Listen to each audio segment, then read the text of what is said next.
Morning, everybody. All right. Coming up on today's edition of the Art Business Mornings, we're really just talking about Q4, some facts on the ground. And by Q4, we'll define that as the fourth quarter, the biggest art selling time of the year.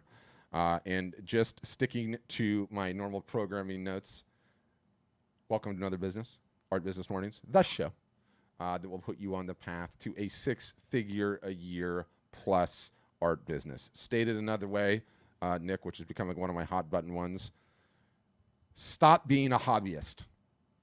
Stop being a hobbyist, right? There's a whole lot of artists. There's a whole lot of photographers, many of which are hobbyists. They don't want to be hobbyists. They want to have full-time businesses. And guess what? This is some great advice on how to go from hobbyist to go to actual business with paying customers. And maybe that's just getting off the ground. Maybe that's turning your side hustle into something more significant, or maybe that's moving your side hustle into your full-time job. Either way, that's the success that we're attempting to advocate for, right? Yeah, and I mean, it's like, it depends on, everybody's got a different, desired outcome level. Like some people just want to have a side business and, make a little extra money on the side from their art or photography. And some people want to make $100,000 or more a year and turn it into a full-time business and like a real thing. Obviously, whatever effort you're going to put into it is what you're going to get out of it, right? Effort plus strategy, you know what I mean? All of that stuff is what's going to build a business in any industry, right? In any industry. It doesn't matter if it's just art or photography, but yeah. And I think the key thing here is, the biggest point to talk about is that we're at the end of July, right? And we know that if you want to get, well, I should say this. We know that the fourth quarter, Q4, right? In other words, October, November, December is the biggest art selling time of the year, every single year, right? And if you don't sell the most amount of art in that period, then you are always leaving money on the table and you're underperforming, right? You've got to take advantage of that time, those 3 months. For most artists and photographers, it's 50% or more of their sales comes during that time, right? We're getting reports that you have an echo on your end. Can you turn your speakers down even more? Turn my speakers down. On which side am I? Is it on Facebook? Yeah, on the laptop. Just on the laptop. There's no speakers on. So it's got to be the echo I saw on your side.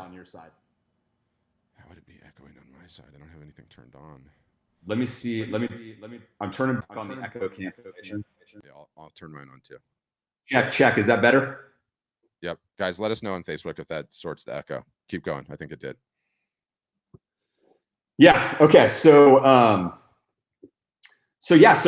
knowing that the fourth quarter is the biggest art selling time of the year, right? And it's coming. It's only a couple of months away. Now is the time that you've got to really get your art business in gear, whether you're launching it for the first time or you have one and you've had one for a while, right? Right now is when you want to step on the gas on your marketing and build your audience as much as possible, right? And then if you do that and you're all prepared, then at the start, for the fourth quarter, you're going to have the best fourth quarter that you've ever had, right? And you should, because with everything that's gone on in our economy and how much of the art business has gone online, Pat, do you realize that online e-commerce sales have, total e-commerce sales, right, have gone from 9% to 25% in 1 year? 9% to 25%. Yeah, the stat that I like, the way to spin it that I like even better is 10 years of e-commerce growth, and by which I mean e-commerce growth, the percentage of total commerce that is transacted online versus retail, brick and mortar, right? 10 years of growth got sandwiched into 8 weeks over COVID. And it ain't going back. It ain't going back. So that's a staggering thing to contemplate. Yeah. And so there's just, there's tons of opportunity on the table. Art is selling like crazy, right? And this Q4 is going to be the biggest ever. Right. And so if you guys heard it right now, your timing right now is absolutely perfect to take your business more seriously. If you've thought about it, your art business, and if you want to make some money from it and take it to the next level, maybe you're already selling $20,000 or $40,000 a year and you want to take that to 100, or maybe you just want to start and go from, 0 to 10,000 or whatever it is. But right now you're getting the warning shot. right? Because if you start at the beginning of Q4, Pat, what happens? If you decide to run a marathon tomorrow with zero training and go run the marathon, is that going to be a positive experience for you or no? It is not. It is not. Exactly. That's exactly right. Like you gotta warm up your audience. You need to build that audience as big as possible. And so it's the perfect time. So it's a great wake up call for everybody that's out there that's listening to this. And so it's also extremely exciting, right? Like this is such an exciting time knowing that that's coming and knowing what's going on, like in the economy, like with art sales and all of that. Like it's super exciting. Like it's right there for all of you if you actually want to be a professional.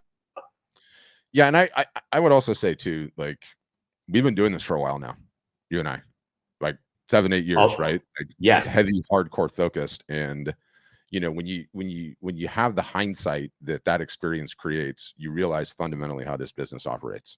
This business operates on normal marketing, sale, normal marketing, sale, normal marketing, sale, normal marketing, sale, and the sales are critically important, but guess what? The normal marketing you do before the sales is just as important, right? Yeah. And so, you know, everybody wants to talk about how they don't want to be a hobbyist and they want to have a good and robust business. But what everyone doesn't understand is the marketing that you do right now, why we are banging this drum today.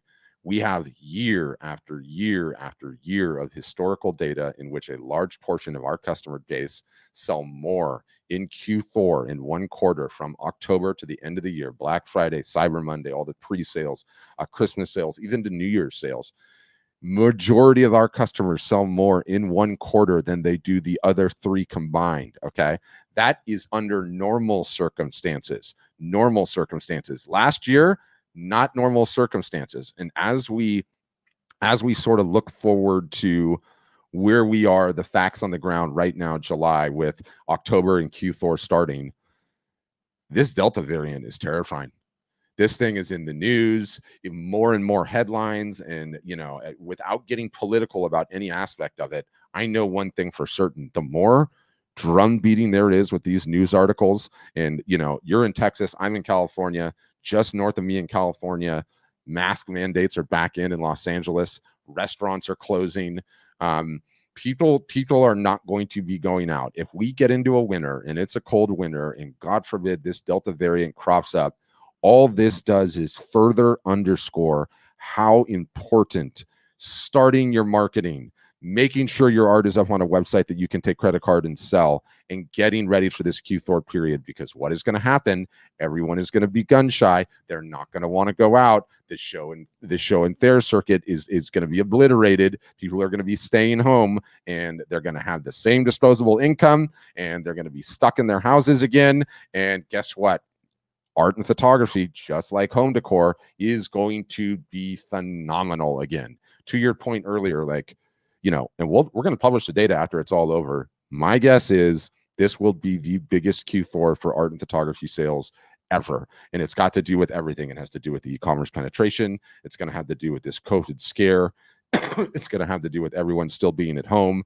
And the work that you put in now, okay, the work that you put in now, it is a marathon that is coming. You have to start doing the 1K and the 2K and the 3K and the 4K and the 5K training runs.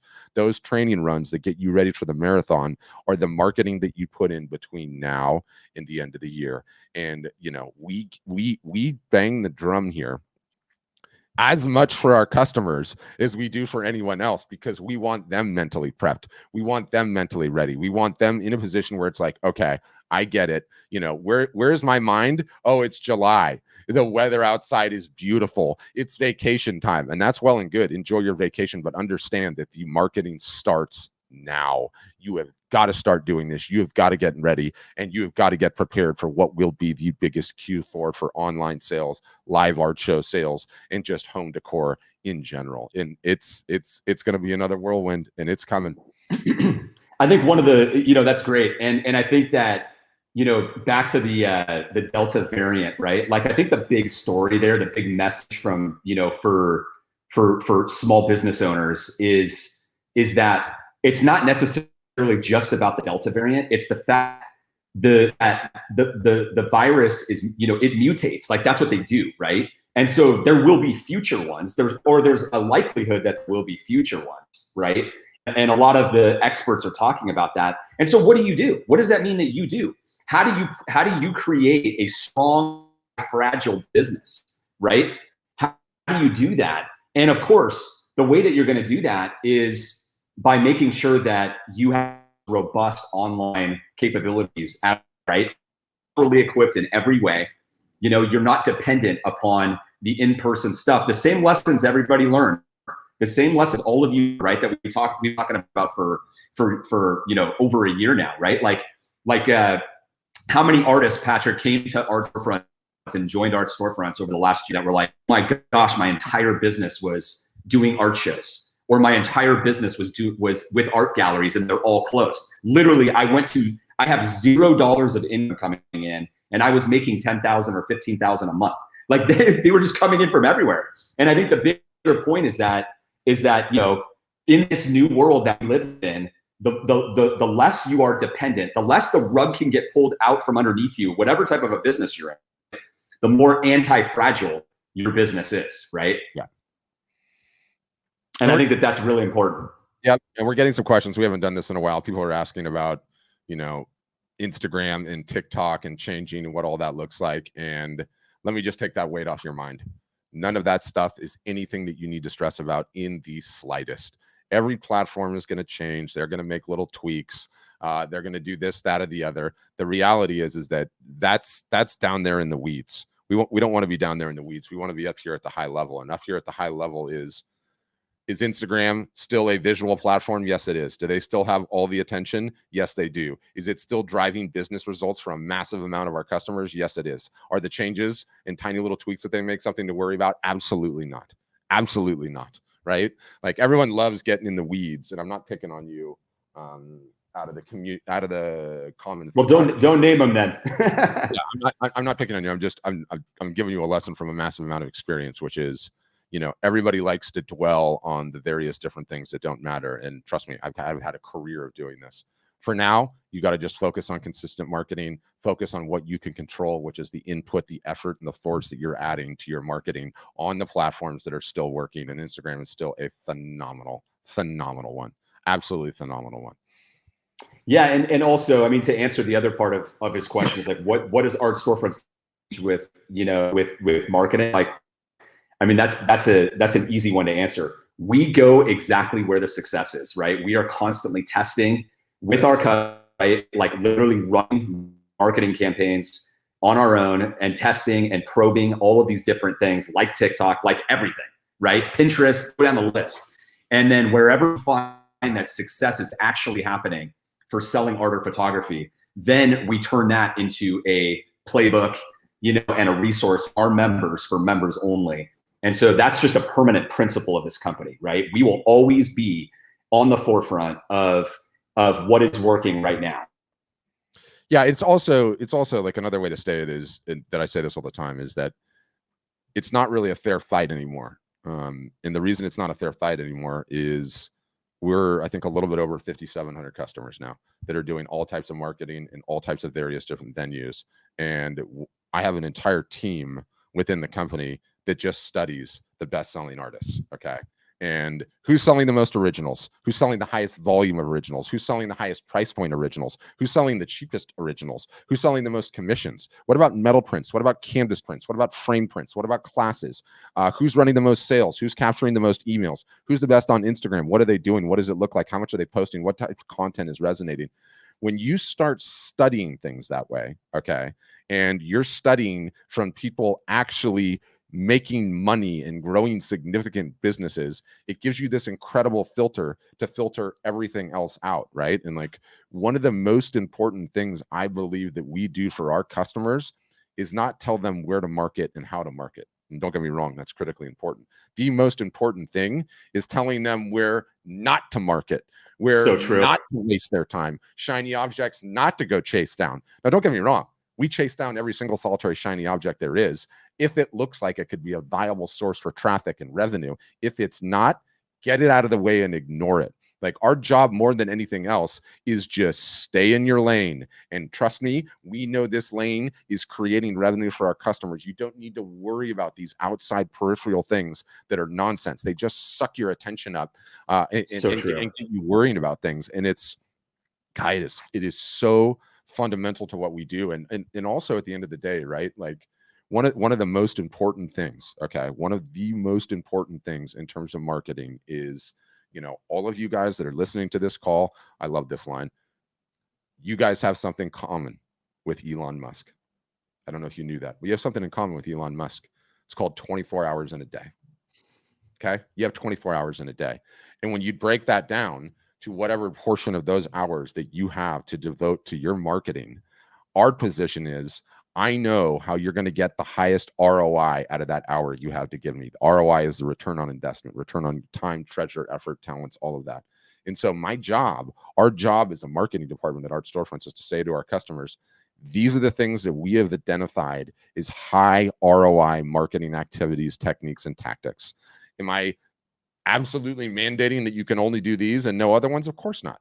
You know, we're live and let live business, but at the same time, this is what I want you focused on. This is where I have the data that's actually turning into sales. Well, so-and-so told me about this.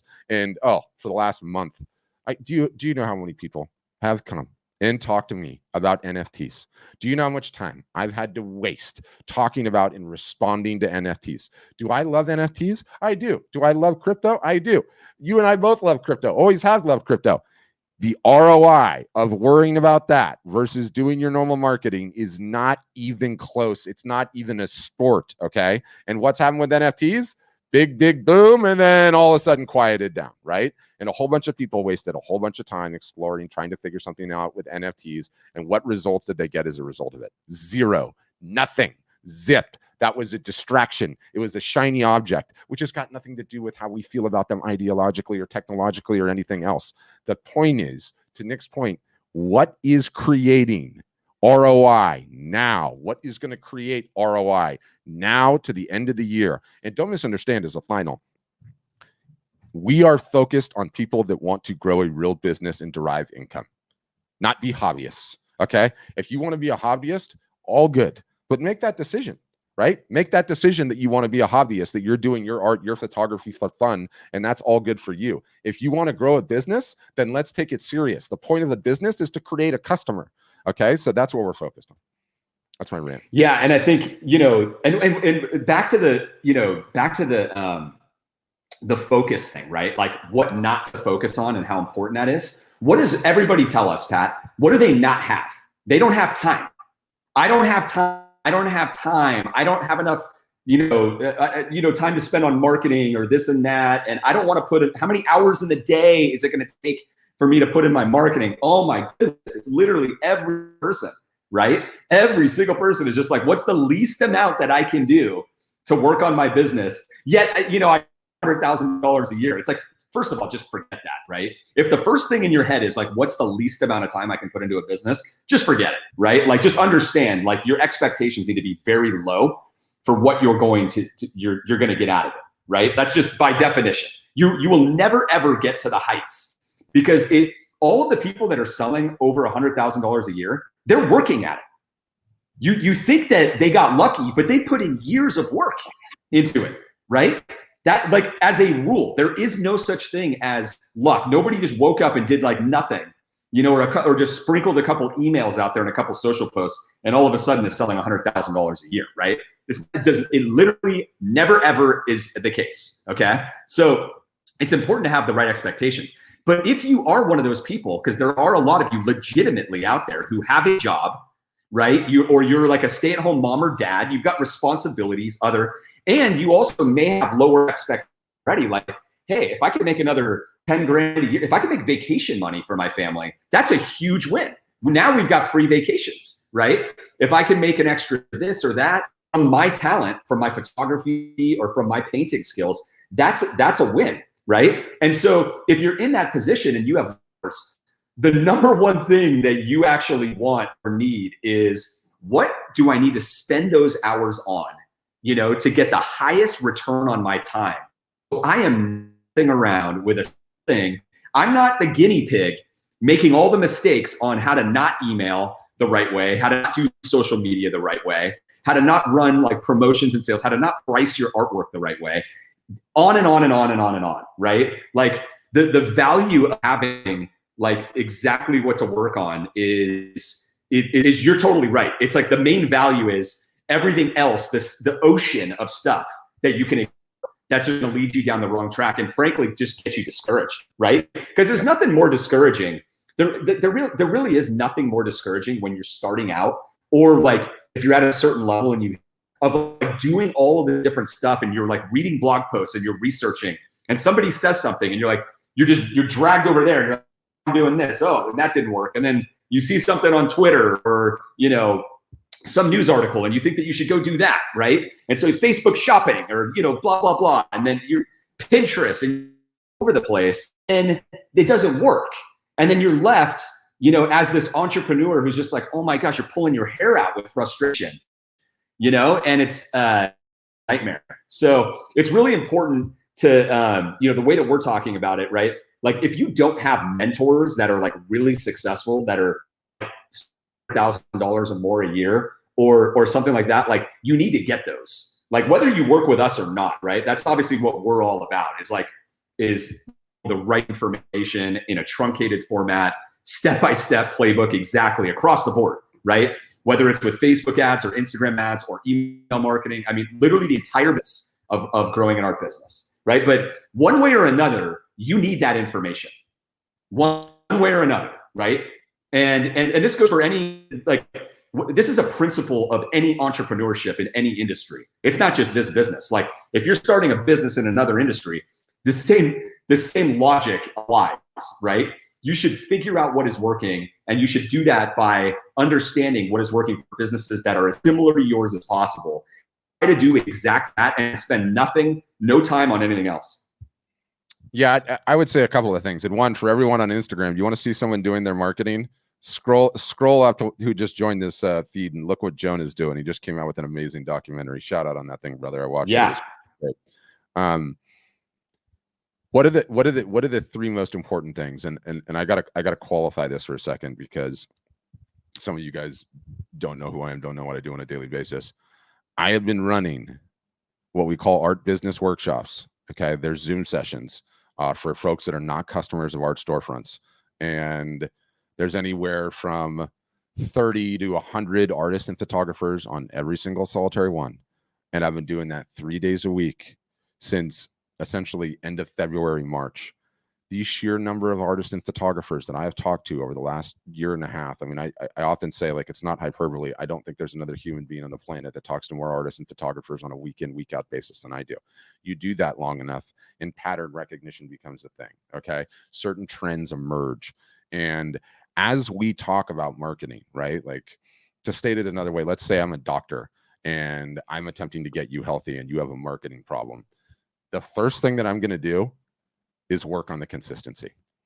Work on the consistency, okay? Because what do all artists and photographers do before anything else? They get all fired up. This is my time to market. I'm going to do it. They go and do it for a month or 2 months or 3 months. They don't see the results instantaneously because no one's explained to them the perspective of how long things take once you start marketing, and then they quit. And then the year goes by, they don't do anything. And then the new year starts. It's like committing to, like, you know, a gym membership, or the fact that you're going to work out in January. And then by the time February, March rolls around, you're working out once a month and you're eating cheeseburgers, right?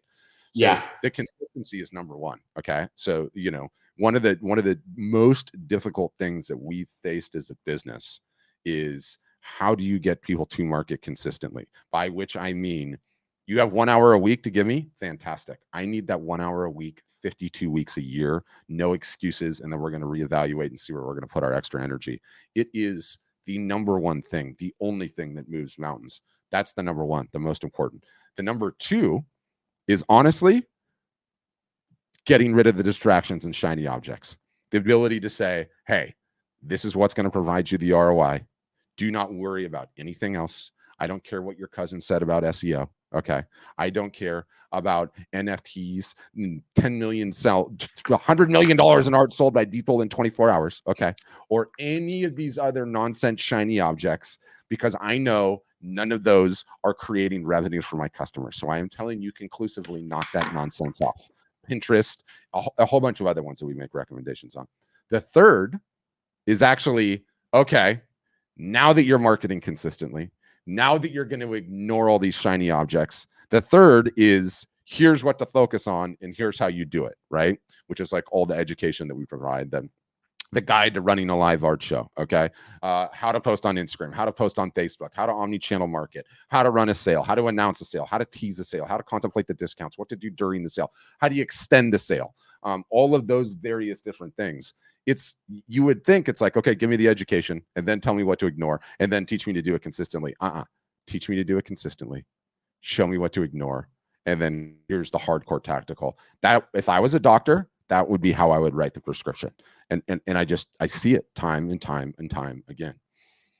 Yeah, and to the very first point that you mentioned, which is like most artists, like they try a couple of things and then they don't have the perspective, right?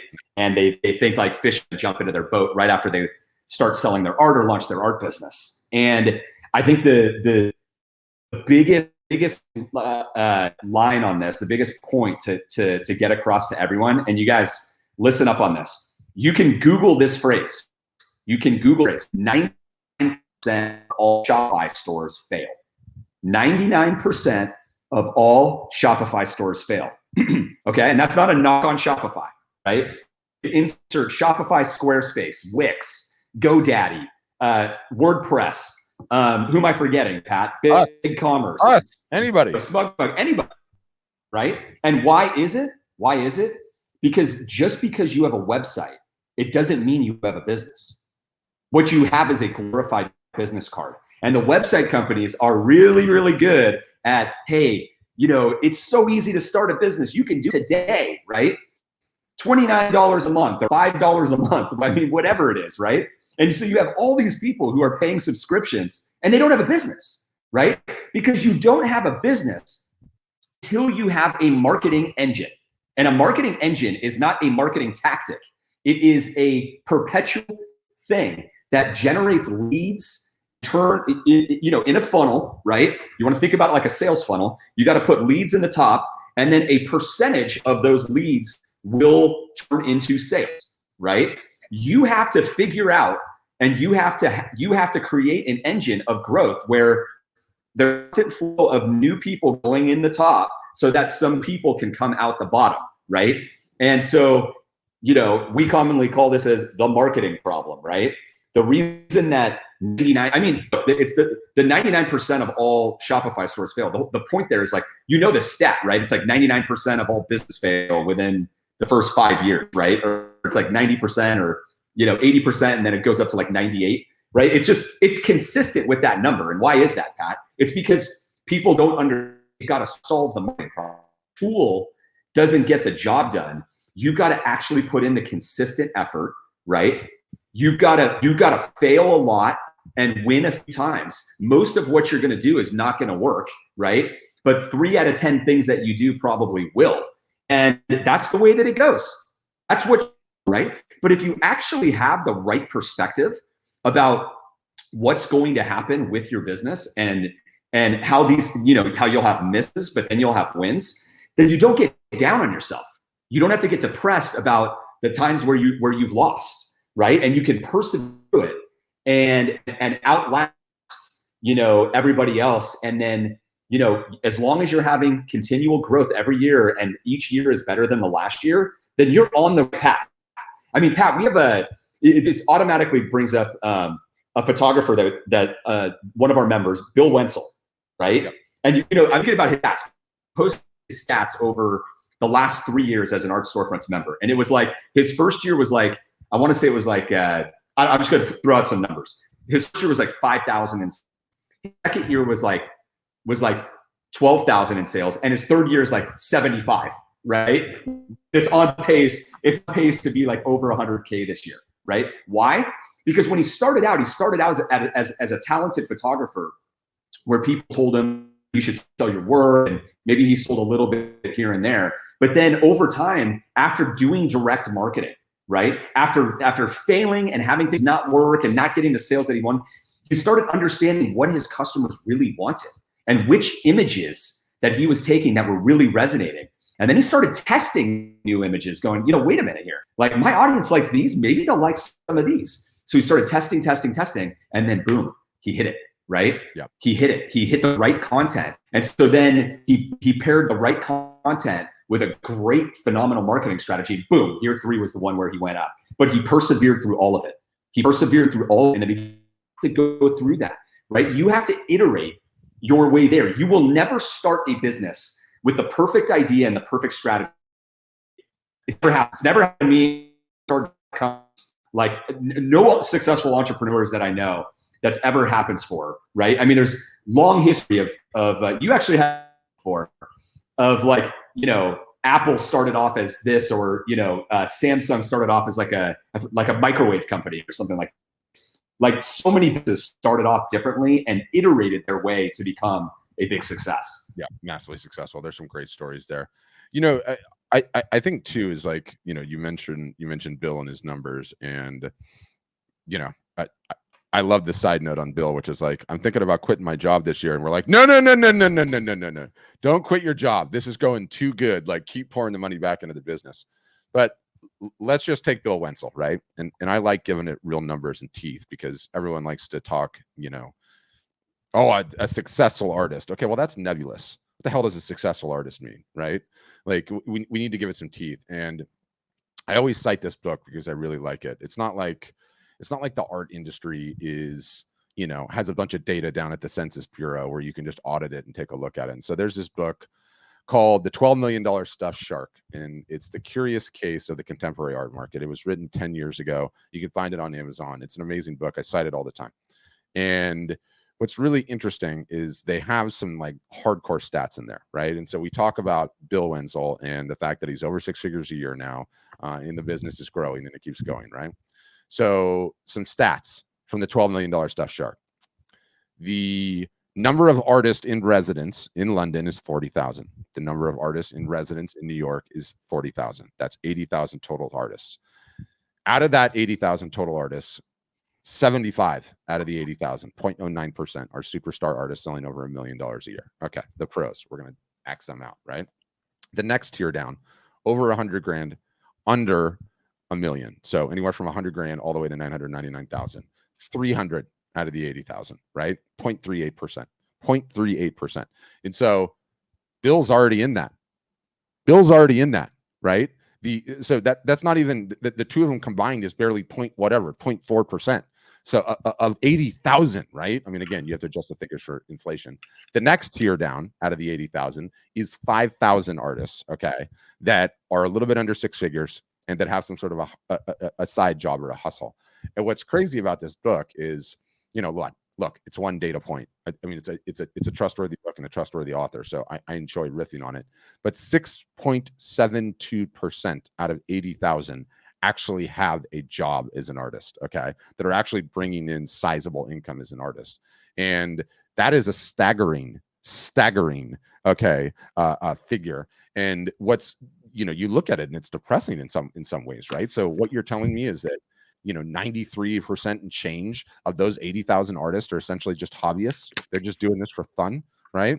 But the fact is that I look at our own data set and I'm like, these guys are not even close, right? And by the way, this book is surveying a bunch of people with gallery relationships in which we know there is a 50% haircut right out of the gate, right? Like we're hearing, Nick and I have been hearing about the splits going up to 60%, by the way, 65%. So we look at our own customer database, and guess what? Here's the encouraging part. Here's the part that you get fired up.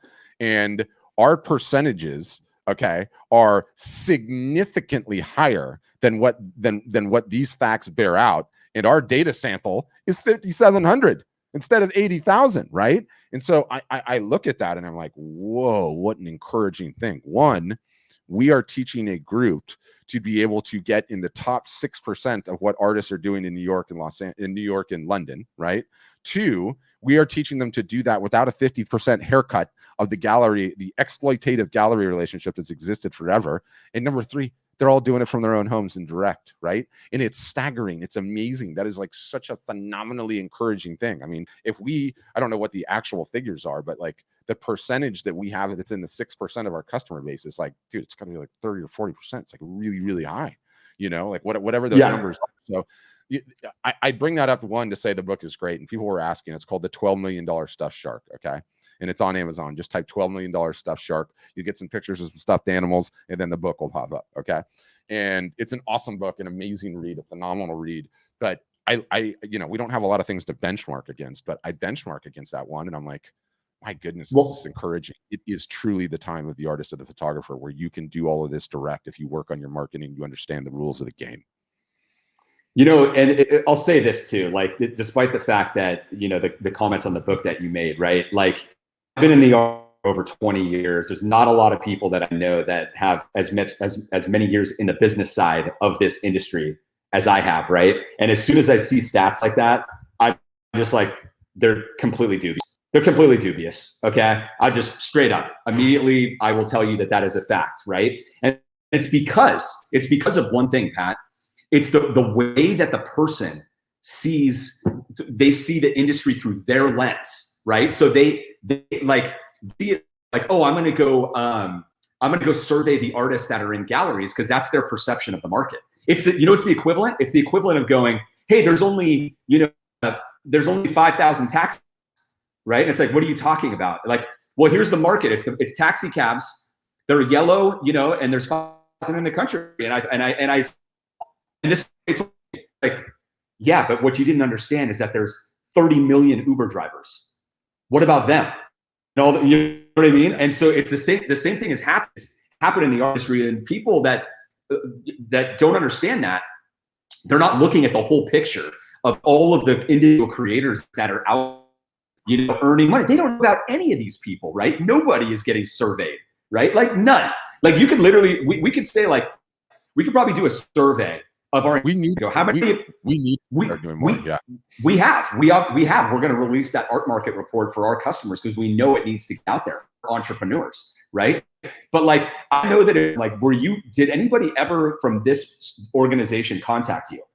So how many millions and millions of dollars that are not even being surveyed, right? And that's going on all over, right? So that's an obvious thing to me, but either way, though, your points remain. Yeah, exactly. I mean, like, I want to take a little deviation here over to something that we haven't talked about in a while. Yeah, go. Features. New release, and I see Kim Winberry. If you're still on, I'd love to know which of these features you've already activated. Right? There's been a lot of feature releases that we've done. Okay, number one, favorites is the color search. Right? So on your website, on all of our member websites. A buyer or an interior designer, I think is really key for like designers, can go to your website and pick a color, right? Like from this like color chart, like aqua, because they have a design of a house that's going to be like a beach house and they want it to have like water type of colors. They can pick the aqua, and every piece of art on your site that has that sort of color on it will pop right up for them immediately on the spot, right? So that's a big good kid implementing them today. So that's really one, and it's just awesome, right? It's just another conversion feature that will separate all of the storefronts members. The second one, though, the order bumps, right? So when you got to, maybe you should explain it because it's your baby. Yeah. So the order bump concept, and let's go back to the good old days where it came from, right? And I don't even know if I remember this as a kid, but it used to be McDonald's would sell burgers, okay?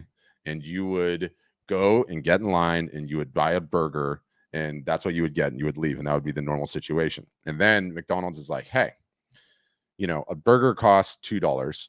Everybody keeps coming in and spending $2, or maybe they get $2 and $4. What can we do to increase that number, to increase the order value? stated another way, average order value, AOV.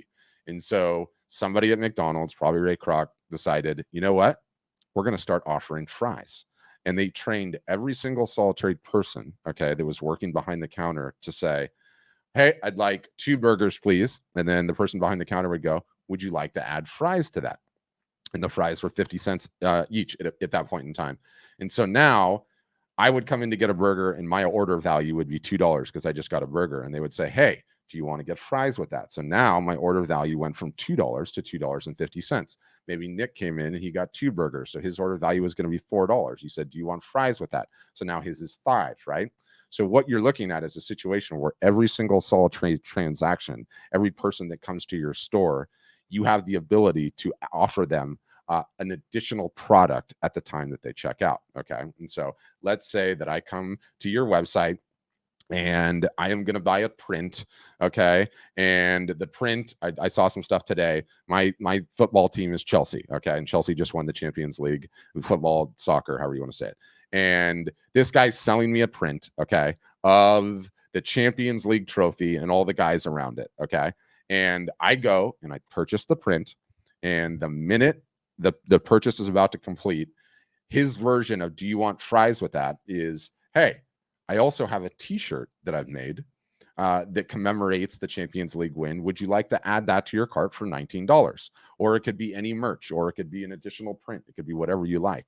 And now our customers have the ability to turn on the order bump feature, okay? And instead of selling a $100 print, they're selling a $100 print and a $20 t-shirt, right? So it's the AOV of $120. And, you know, one of the things that we are religiously focusing on is, look, our customers are making thousands of transactions a day. We can either help them to get more transactions, which we want to do, or another way we can work at it is, how do we help them to make more money per transaction? How do we raise the AOV, the average order value? Do you want fries with that? Yep. So there you go. Right. So that feature, that feature is supposed to increase your average order size by about 15 to 20%. Obviously, it varies on who the artist is and what they're offering and what the upsell is. But generally speaking, that's what that does. It's an specific order bump. Right. So, Kim, you got to activate that. Everybody, you got to activate that. All you Art Storefronts members. And then the third one that I have in mind is the live art show page. Yep. Right. Okay. So live art shows, it's a big deal. Can't go into all here. We've got live show. Is it on version 4.0 now, or 4.0 might be coming out? I think that's what's coming next, 4.0. And the live art show page, my goodness. The work that you guys did on that, unbelievable, top notch. Okay, so this is a landing page that's on your website. Okay, because your live art show, you'll go live and you'll do it on Facebook and Instagram or one or the other, for example. But then the show's got to live somewhere after the fact, because as you guys know, with Facebook and Instagram, it's not your website, right? So these things are ephemeral. They're going to go down in the feed and they're going to be gone forever and nobody's going to see it after the fact, right? So the show has got to live somewhere. And so the live art show page allows the show to live on this page where the video is nice and big. And then the products that were offered during the show are right on the sidebar. It's beautifully designed specifically for that purpose, for a live art show. And it's awesome. And Pat and his team worked really hard on it to provide a great experience for the art buyer, but also to make it easy for you guys and the photographers to set these things up. Why, Pat? Why does it need to be easy? Because you want them running as many as they can, right? I'm really pleased with this one because, you know, anyone that's been watching this show for any period of time, how long have we been banging the drum about the live art shows? For a long time, right? For a long time. Absolutely. Over a year. Absolutely. Future of selling art and photography, full stop. I would go as far to say it is the most significant advancement in marketing that's happened to art and photography in forever. It's certainly in the last 25 to 30 years. So during the experimentation of running these shows, getting customers to run these shows, we realized one of the major hurdles is, okay, there's having the live art show and the mechanics of all that, but where do all the pieces live? And how do you make the transaction process as smooth as possible? And most importantly, how do you make the amount of work that it takes to create this thing as simple as possible? And let me just give you a for instance. You know, whether you were an Art Storefronts customer or not, and you have a website, you have 50 pieces. You have the description for the 50 pieces. You have the size for the 50 pieces. You have the price for the 50 pieces. You have to get all the 50 pieces onto a page, and you have to make it as easy as possible for people to check out in 2 seconds. So how do you go about doing that, right? And, you know, how do you go about doing that in a situation where this is the future and I need as many of my customers running these things as much as possible? And so we looked at that, and this new iteration, which it's in beta, I think we're going to turn it on for everybody. I think end of this week, next week, something like that. It's coming soon. But my team and I have timed it. And if I put one of my marketing team members on setting up a page like this for a customer, we're saving on average 4 to 5 hours worth of time setting the page up by this advancement alone. I made it so stupid simple. You literally drop a folder of images. All the images populate. You give them titles. You give them prices. You have a buy now button. The minute somebody hits the buy now button and checks out, the item goes to sold, and you are unencumbered when you run your show. Okay. It is. Yeah. And it's an instant checkout. Like it's an instant checkout. They don't have to like add to their shopping cart and blah, blah, blah, blah, blah. They literally can instant purchase, right? Exactly right. Exactly. It's just boom, on the spot. I love it. And to tie it back to what we started this whole thing on, right? Q4 marketing starts now. I will just tell you full stop, having run literally hundreds of live art shows for customers now. I don't know about hundreds, but at least 100. I have never seen a higher ROI marketing technique in my entire life. It's not even close, full stop. You need attention to be able to run these, meaning if you're not doing your marketing, okay, if you've not started marketing, if you've not taken your marketing seriously, you've got no one to run your live art show to. So even if you figure out all the mechanics of how to do it, how to go about it, what are the best platforms, how to handle the pricing, how to handle the payments, everything else, all well and good. But if you do not have attention to market to, if you do not have a collector list and an email list and some fans on the various different socials, you're going to be running them to crickets. Okay. You're going to be running them to crickets. And so how significant are the live art shows going to be coming up in Q4? Oh, you have no idea. So significant, I can't even begin to tell you. Maybe 80 to 90% of the marketing focus in terms of some of the mechanics of the sales. But let me tell you, guess what else?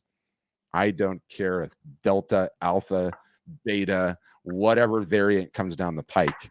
The live art show solves for this so fantastically. You run it from your house.